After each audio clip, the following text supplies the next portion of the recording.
For this next Richard Carroll model, we're going to take a trip. We have the main piece here of what he called the truck. And the paint job on this is quite colorful. This model is not really based in any kind of reality, which is kind of where Richard really started going in his later builds. They were basically just unique pieces of art. And as we get into the other pieces of this model, you will clearly see that. So basically what this is the main section. This is some form of radiator.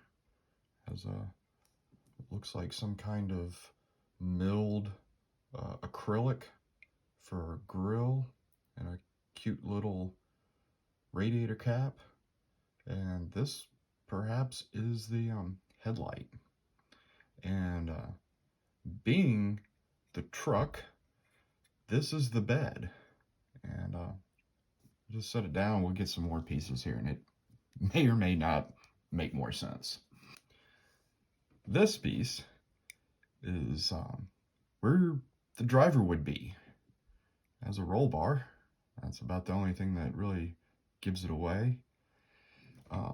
What's neat is the paint inside of it. I don't really know how you would do that. It's got the cobwebbing in it, and you know, I'm sort of basically ignoring the outside paint, which has all of the colors and a very faint purple flip-flop pearl over the white. I mean, the paint is just really neat. I mean, we have candy purple, candy yellow, fades to candy green, a little chrome piece here in the side of it.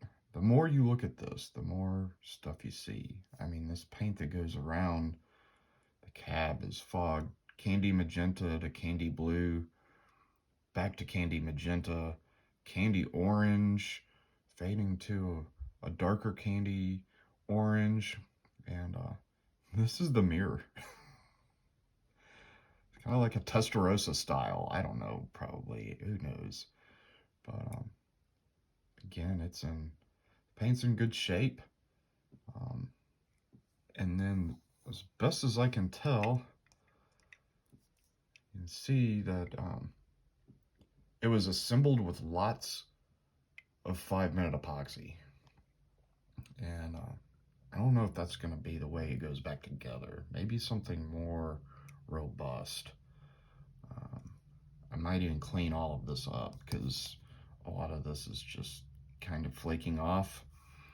And if you put more epoxy on here, you're bonding the old epoxy to old epoxy, and it's likely just going to break again. And this piece is actually fairly lightweight, still made out of brass. It has some kind of power unit, if you will, up underneath it with some hoses and a steering rod that goes to the front suspension, which we'll get to that. Speaking of power unit, this piece is probably a piece of milled acrylic. It doesn't have the weight of if it was brass. It does have a little plated piece up underneath it that is where this mounts to the underside of the chassis, and some kind of round cap access. I don't know. Best I can tell, looking at the epoxy, is this is sort of like the transfer unit, maybe power unit, but it has an engine that goes right here, and this likely went something about right there. You kind of see it has a an epoxy hole that matches where this might have gone. So based on that, It's kind of what we're looking at. And then the engine. This is the engine. And this is just straight out of Richard Carroll's mind.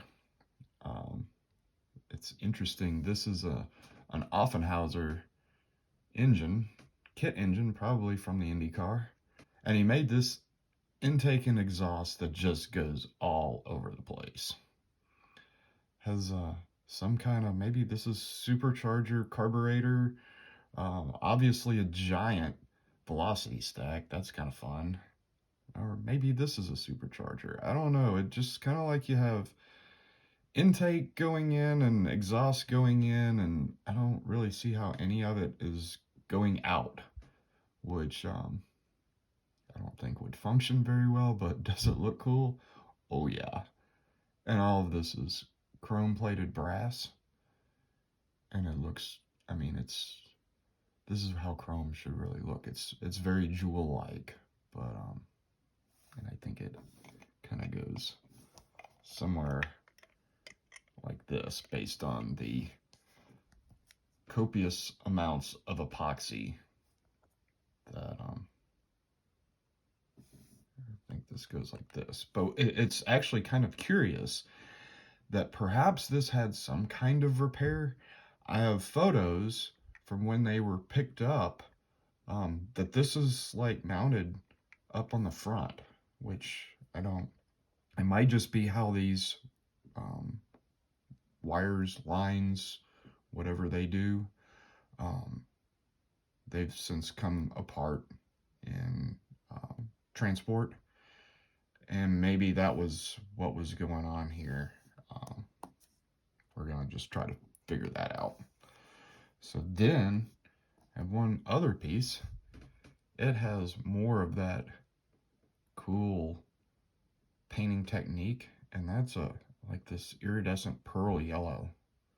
And this is the underside of what is the bed cover, because the top has more rainbows and these iridescent orange padding. But this piece just kind of sits on there like that. Is that not cool? And then last but not least is the suspension. And I think I'm going to start with the front. And this is one of the iconic Richard Carroll suspensions. We have it is all brass, plated of course. It has a transverse spring here in the middle and a little mount. That's what mounts this to the chassis, and it was epoxied on.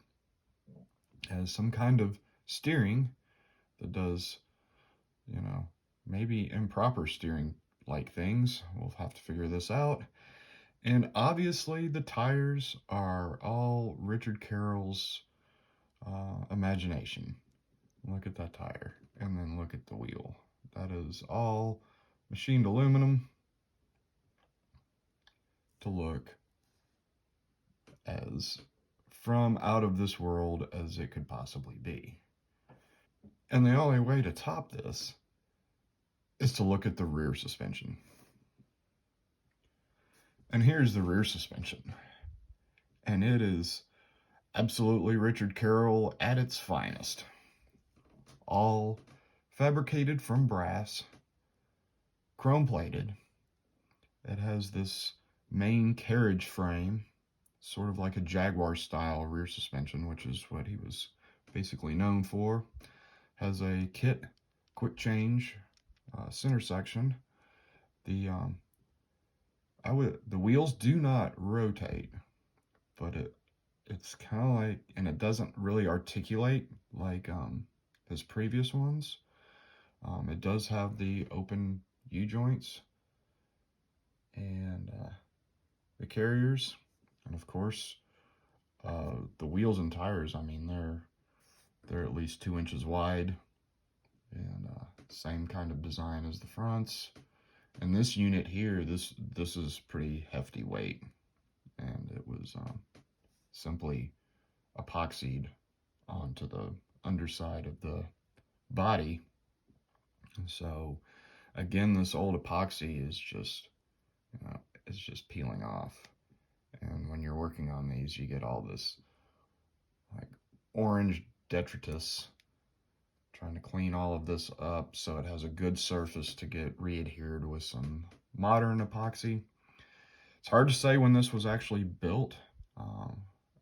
Maybe 78, 79, possibly early 80s.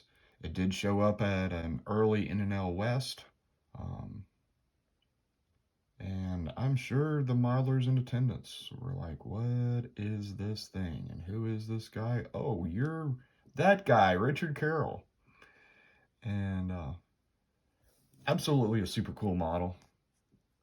Looking forward to getting this back together so we can all enjoy it again. So these are you can see the main pieces of it. And again, we have a loose tube wire that goes somewhere. Again, wish me luck. After figuring out where everything went, the scraping of the vintage adhesive began. Coming up with a reassembly order was also a challenge, and this is how it came out.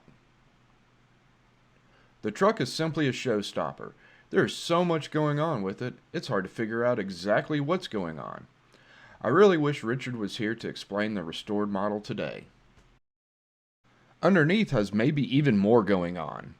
The unique engine transfer unit is quite curious. Most notably, there is no connection between it and the rear axle, and there's no evidence of it ever having a connection. Richard was certainly ahead of his time, and might have invented the first Bluetooth drivetrain. This model is just so cool and unique, and I hope you enjoyed seeing it come back together so it can be included in the International Model Car Builders Museum at the Museum of Speed in Lincoln, Nebraska. And as always, be sure to like, comment, subscribe, because I have all kinds of model car stories to tell. Thanks for watching.